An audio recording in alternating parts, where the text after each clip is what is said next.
Networks exam practice question 17. Redraw the planar graph without any intersecting edges and state the number of faces. So the first thing I think about when I am doing a planar graph. A planar graph is a graph that there's no intersects. So to do this, I need to change this. So what I'm going to do is put my vertexes. So I'll draw them in. I'm going to have still my B up here, still my C here, and still my E over here. I'll just move this question over. Okay, now I'm just going to focus on those three for now. I'm just going to join them together. A, B, and E, because it must be the exact same. So B, C, and E. Now the next thing I'm going to do, I would have brought my A down over here. And I would have brought my D down over here. As soon as I've done that, let's have a look. I've got A and I've got D. So my A is connected at the moment to E. We'll be changing that in a minute. My A has to be connected to D. And my A needs to be connected to C. Likewise with my D. My D is connected to E. My D is connected to A. And my D is also connected to C. Instantly, as soon as I put that there, I'm overlapping. So to get around it, instead of having it going straight across like this, I'm going to have it coming around. Now I've done that, it is no longer overlapping. There is more than one way that we could have done our planar graph, but this is just one example. Now next thing it says, state the number of faces. Well, I've got one face, I've got two faces, I've got three faces, and then we've always got a face on the outside. So that means this is our unlimited face space on the outside. So we've got 4 faces.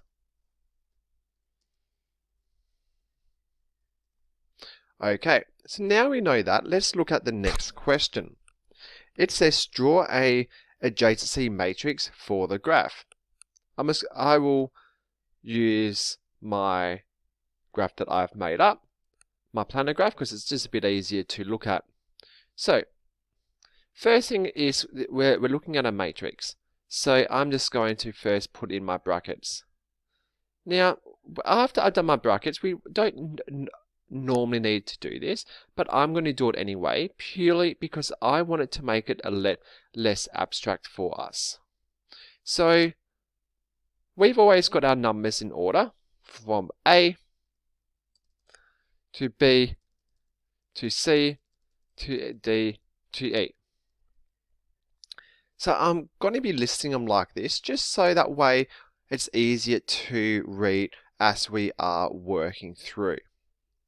A, B, C, D, E.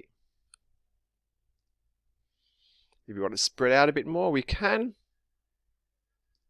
Okay, so now I have my numbers. I can then work through them. So I'm going to start off with AA. So I'll do that in black. I've got no lines going from AA because there's no loops. Then I go A to B. I've got no direct lines to AB. A to C, I've got 1. A to D, I have 1. And A to E, I have 1.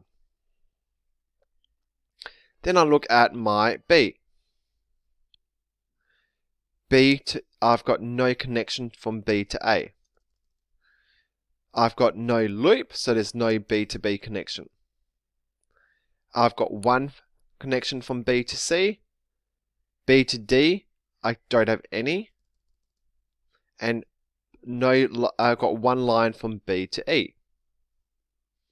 So then I go down to my C.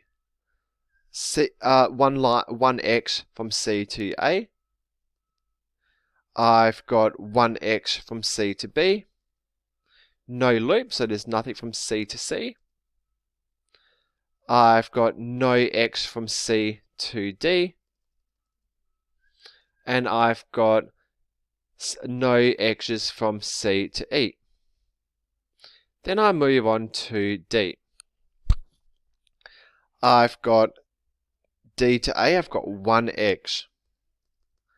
D to B, there's no direct X. So then I look at D to C. There's no direct X. D to D, there's no loop, so I don't have any. Now, I made a mistake because I've actually got one going from D all the way through to C. So I can fix it up. D to C. And then D to E, I've got one. But that also means, if I look at my C, C to D, I can fix this up, cross that, take that out, and we've got one going from C all the way through to D. So it's quite easy to see and do silly mistakes when we're doing this. Then we go looking at our E. E is connected to B, A, and D. So A is connected to B once. It's not connected to C, but it is connected to D, and there's no loop, so it's not connected to E, and that is our answer.